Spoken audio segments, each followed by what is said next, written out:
La monnaie, comment est-elle émergée?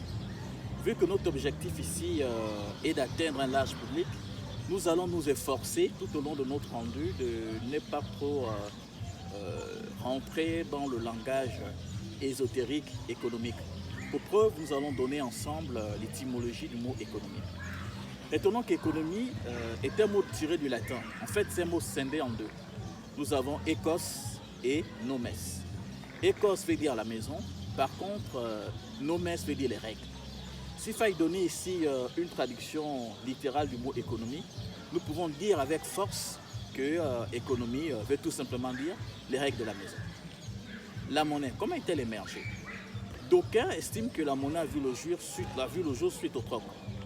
A contrario, d'autres estiment que la monnaie a vu le jour suite aux échanges commerciaux qu'il fallait consigner dans un registre. Cela a donné lieu comme ça à la première écriture comptable. Après, il y a eu l'avènement de certains métaux précieux tels que les talons d'or, les talons d'argent. Mais tous ces métaux précieux, il fallait bien les confier à une institution ou encore à une personne. Et l'institution qui faisait force de loi à cette époque, c'était les orfèvres. Il est important de préciser ici que nous sommes autour du XVIIe siècle. Donc les orfèvres avaient plus ou moins la qualité de garder tous ces métaux précieux et en contrepartie, ils remettaient ce qu'on appelle un certificat nominatif. Le certificat nominatif, c'est de la monnaie papier, que les puristes appellent la monnaie fiduciaire. Notons toutefois que fiduciaire nous vient du mot latin fiducia, qui veut dire la confiance. Après, il y a eu l'avènement de la République, l'avènement de la démocratie et aussi naturellement l'avènement du trésor public. Notons toutefois que le trésor public est tout simplement l'expression financière de l'État. Mais il fallait trouver aussi un cadre approprié pour pouvoir battre cette monnaie. Et le cadre approprié, c'est la Banque centrale. C'est la Banque centrale qui a la compétence, la qualité de pouvoir battre la monnaie. Après, c'est là le droit dit tout citoyen a l'obligation, on n'est pas dit le devoir, de consommer cette monnaie pour pouvoir effectuer des transactions d'ordre commercial. C'est ce qui donne à la monnaie son cours légal à la monnaie en fait. Mais que dire du troc? Bon, certains économistes estiment que le troc était tout simplement du communiste primitif. Je m'explique. Essayons de rester dans un contexte africain. Supposons que vous avez une chèvre et que vous désirez rentrer en possession de l'arachide. Bon, l'agriculteur vous fait comprendre que pour rentrer en possession de l'arachide, il faut attendre, 6 mois. Donc vous n'avez d'autre choix que d'attendre 6 mois. Mais entre-temps, ces dernières consomment votre chèvre. Il y avait à cette époque, un climat de confiance.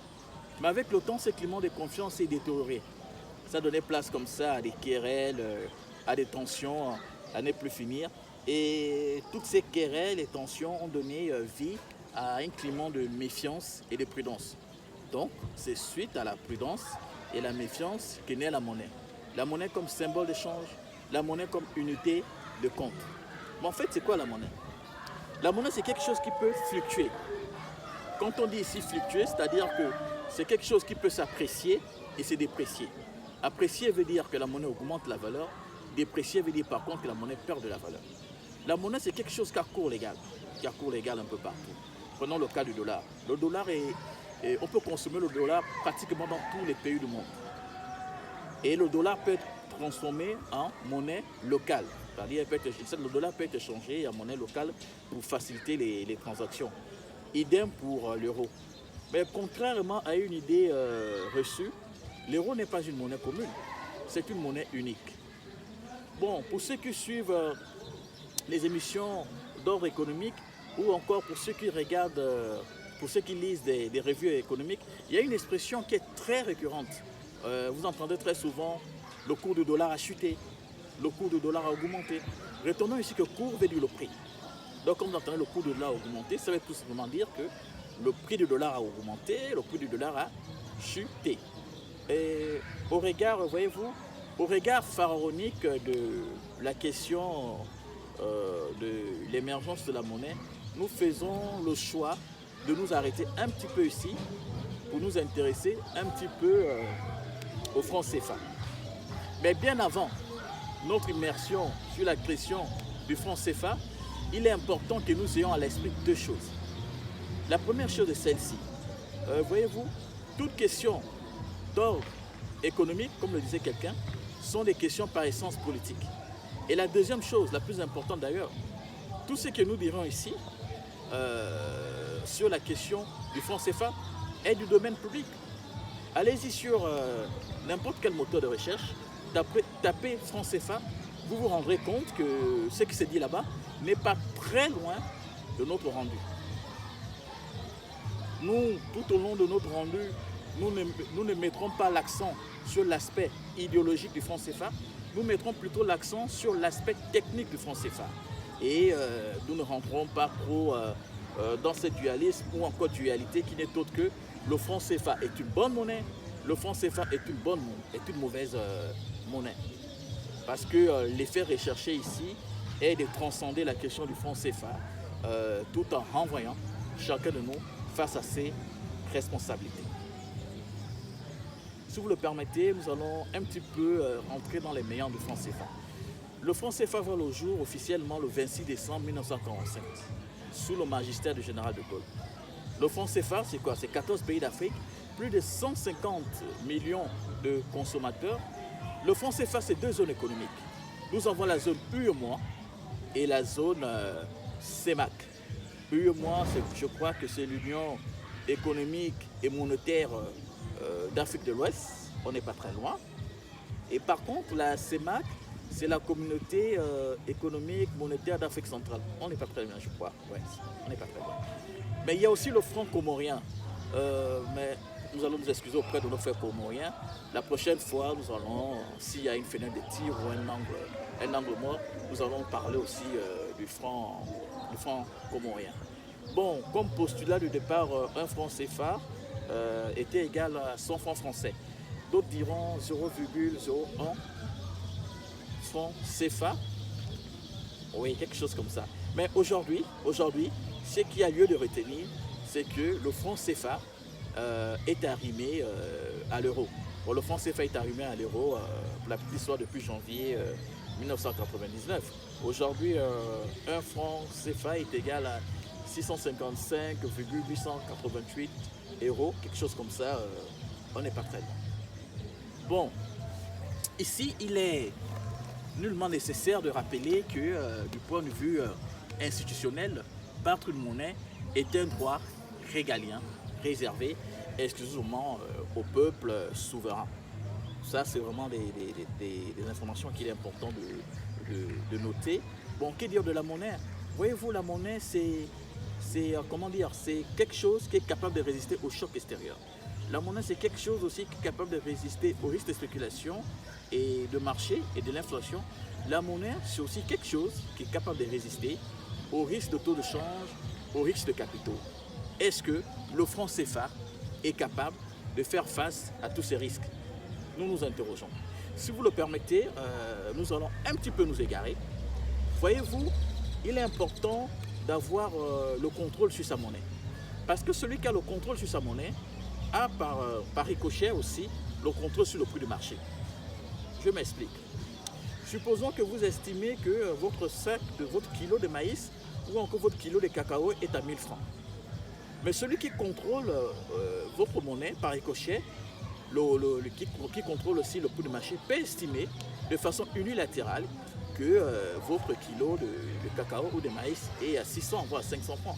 Donc c'est vraiment important d'avoir le contrôle sur sa monnaie pour pouvoir contrôler aussi le prix du marché. Bon, il y a aussi certains fervents défenseurs du franc CFA, qui disent que le franc CFA a certains avantages. Et l'un des nombreux avantages le plus scandé n'est autre que le fait que le prix soit fixe. Bon, d'accord. Mais que retenir alors des travaux du professeur britannique du XXe siècle, Nicolas Kaldor? Que dit Nicolas Kaldor? Nicolas Kaldor met sur la table ce qu'on appelle le carré magique. Lui dit, pour qu'une monnaie puisse être viable pour les populations, il faut qu'elle réponde à 4 exigences. Donc il faut qu'elle réponde à 4 agrégats. Et les agrégats, ces 4 agrégats, c'est quoi? Le premier, c'est la maîtrise du prix et de l'inflation. Deuxième agrégat, c'est l'équilibre ou encore l'excédent de la balance commerciale. Troisième agrégat, c'est-à-dire la croissance. Vous n'êtes pas dit, c'est la maîtrise en fait du PIB. Et quatrième agrégat, enfin, c'est le plein emploi. Est-ce que le franc CFA répond à ces quatre exigences? Est-ce que le franc CFA répond à ces quatre agrégats? En fait, nous nous interrogeons. Bon, nous allons encore un petit peu nous égarer. Voyez-vous, c'est vraiment important, c'est vraiment important, c'est plus qu'une question de survie que nous sortons de ce rang, que le continent africain sort de ce rang qui n'est autre que celui de producteur de matières premières et de consommateurs. Parce que nous gagnerons beaucoup en sortant de ce rang, en créant ce que d'autres ont appelé une deuxième ligne d'emploi. Donc, en créant une deuxième ligne d'emploi, nous aurons avec le temps ce qu'on appelle la culture de la manufacturation. C'est quoi la manufacturation? Je ne sais pas si l'expression est appropriée. Manufacturer, c'est le fait de transformer les matières premières sur place. Voyez-vous, en transformant nos matières premières sur place, cela va donner ce que d'autres appellent de la plus-value ou encore de la valeur ajoutée. Et la valeur ajoutée, nous avons réellement besoin sur le continent pour faire face à des nombreux défis. Donc c'est vraiment important de manufacturer nos produits sur place. C'est vraiment important que nous sortions de ce rang qui n'est autre que celui de producteur de la matière première et de consommateur. Bon, si nous nous obstinons à demeurer dans ce rang qui n'est autre que celui de producteur de matière première et de consommateur, qu'est-ce qui va arriver? Nous aurons des emplois qui vont générer des revenus minimums et qui auront pour conséquence des impôts dégressifs. Nous avons vraiment besoin des impôts. Vous savez, c'est vraiment important parce que l'État, c'est aussi la fiscalité. L'État, c'est quoi? C'est aussi la collecte des impôts. Nous avons réellement besoin de cette plus-value parce que cette plus-value nous permettra comme ça de financer des infrastructures, c'est-à-dire la construction des routes, de financer aussi des hôpitaux, mais aussi de financer nos universités. Parce que, il faut le dire, au niveau des universités, aujourd'hui, la capacité d'absorption, les universités sont aujourd'hui incapables d'absorber cette demande. Il y a tellement d'étudiants aujourd'hui que nos universités africaines, une bonne partie sont devenues caduques. Mais il y a une amalgame. Ce que nous appelons très souvent en Afrique université, en fait ce sont des collèges universitaires. Bon là c'est encore un autre débat. Donc retenons que c'est vraiment important, que nous puissions sortir de ces paradigmes qui n'est autre que d'être dans ce rang, qui n'est autre que de producteurs de matières premières et de consommateurs, pour rentrer dans de nouveaux paradigmes qui n'est autre que la transformation de la matière première sur le continent pour pouvoir avoir de la valeur ajoutée pour financer des potentiels projets. Bon, nous avons avoir honte que le continent a une aversion au risque, c'est-à-dire que nous n'aimons pas trop prendre de risques. Et tout cela est dû au fait que nous n'avons pas la culture de la négociation. Nous n'avons pas la culture de la négociation et c'est des choses que nous devons travailler pour pouvoir acquérir cette culture de la négociation. Nous négocions certes, mais nous n'avons pas atteint ce que d'autres ont appelé la maturité en termes de négociation. Je crois que dans sensiblement quelques jours, je crois que ce n'était pas le 18 avril, ce serait plutôt le 18 mai, il y aura une grande rencontre du côté de la France. C'est une information à prendre sur réserve. Il y aura une grande rencontre, c'est-à-dire le président Emmanuel Macron va recevoir ses pairs, c'est-à-dire beaucoup de présidents africains pour discuter sur la crise actuelle qui n'est autre que la crise sanitaire, qui est une crise mondiale, connue de tous d'ailleurs, et potentiellement comment financer certains États. C'était juste une parenthèse, une information qu'il fallait véhiculer. Donc c'est vraiment important que nous ayons la culture de la négociation. Bon, là c'est moi qui parle, je m'assume pleinement. Voyez-vous, la vie tout entière n'est qu'une simple négociation commerciale. Les experts de tous bords, nantis d'une honnêteté intellectuelle à toute épreuve, vous confirmeront me dire. La vie n'est qu'une simple négociation commerciale. Nous devons apprendre à négocier. Aujourd'hui, il faut le dire, au niveau de l'Afrique de l'Ouest, au niveau de la zone UEMOA, ils ont plus de répartis sur la question du franc CFA. contrairement à leur sœur CEMAC. Et si leur sœur CEMAC ne s'invite pas au débat sur la question du franc CFA, ils risqueront d'être victimes de ce que d'autres ont appelé la théorie du ruissellement. Et croyez-moi, là, ce n'est qu'un tout euphémisme. Nous allons un petit peu progresser. Voyez-vous, le franc CFA, c'est connu de tous. Le franc CFA s'est fait battre en France, plus particulièrement dans la ville de Chamalières. Et aujourd'hui, nous sommes dans l'incapacité de manipuler souverainement notre taux d'échange comme d'autres monnaies, telles que le dollar, et que la parité fixe entre le franc CFA et l'euro est assurée aujourd'hui par les autorités françaises. Ce sont elles qui centralisent la moitié de nos réserves d'échange dans un compte d'opération géré par le Trésor public français. Mais que retenir? C'est quoi exactement la parité fixe? Bon, pour faire simple, la parité fixe, c'est-à-dire permet comme ça non pas la parité fixe, le compte d'opération. C'est quoi exactement le compte d'opération? Le compte d'opération, voyez-vous, parce que ce sont des questions qui nous sont posées en inbox, le compte d'opération en fait permet à la France d'avoir un droit de regard et surtout de contrôle sur le circuit économique de la zone franc, c'est-à-dire de la zone franc. Il se porte garant, c'est-à-dire il se porte garant en termes d'échange. Comment ça se dit? Les 14 pays appartenant au franc CFA déposent 50% de leurs réserves de change sur un compte, c'est-à-dire au niveau du Trésor public français. Et les Français, en contrepartie, s'engagent à convertir cette monnaie en devise étrangère à chaque fois que le besoin se ferait ressentir, de façon illimitée. Bon, comment rendre ça accessible? On va prendre un exemple. Bon, supposons que vous avez 1000 francs. 1000 francs, c'est votre force de travail. Et vous voulez commercer avec les pays voisins. Mais vous manquez de capital confiance. Qu'est-ce que vous allez faire? Il y a quelqu'un qui se porte garant, c'est-à-dire votre voisin s'est dit, moi, je vais aller parler pour vous. Je vais aller parler pour vous auprès d'autres monnaies étrangères. Et comme moi, ça fait plus de 100 ans ou 150 ans que je commerce avec eux, ils me font confiance. Donc je vais auprès d'eux pour que vous puissiez commercer avec eux en échangeant vos monnaies. Mais en contrepartie, vous devez laisser 50% de votre force de travail dans mon compte, c'est-à-dire 1000 francs. Bon, je sais que nous pouvons faire mieux que ça, mais pour éviter de toucher certaines sensibilités, nous faisons le choix de nous arrêter un petit peu ici. Et ce qui est un peu dommage, pour ne pas dire triste, avec la question du franc CFA, c'est-à-dire que le franc CFA, aujourd'hui, ceux de la zone CEMAC, c'est-à-dire le franc CFA de la zone CEMAC, lorsque vous prenez ce franc CFA, vous allez dans la zone UEMOA, vous avez du mal à utiliser cette monnaie. Il va falloir encore faire des conversions, pas possible. La même chose avec la CEMAC, c'est-à-dire que quand ceux de l'UEMOA viennent au niveau de la CEMAC, cette monnaie, ils sont obligés de la changer pour qu'elle puisse exercer au niveau de la zone.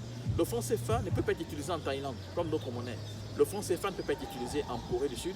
C'est ce qui fait qu'aujourd'hui, le franc CFA est une monnaie, une monnaie domestique. Le fait qu'elle ne peut pas être utilisée au-delà de sa zone de définition. Bon, nous sommes parfaitement conscients que certains voudront déconstruire peut-être notre rendu en prétextant qu'au sens large, le franc CFA est une monnaie.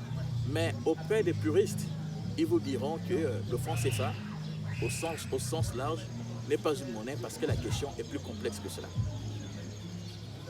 Bon, au regard de tout ce qui a été dit ici, est-ce que le franc CFA est une monnaie au sens strict ou tout simplement une monnaie domestique? Nous vous retournons la question. Prenons soin de vous. À très bientôt, j'espère.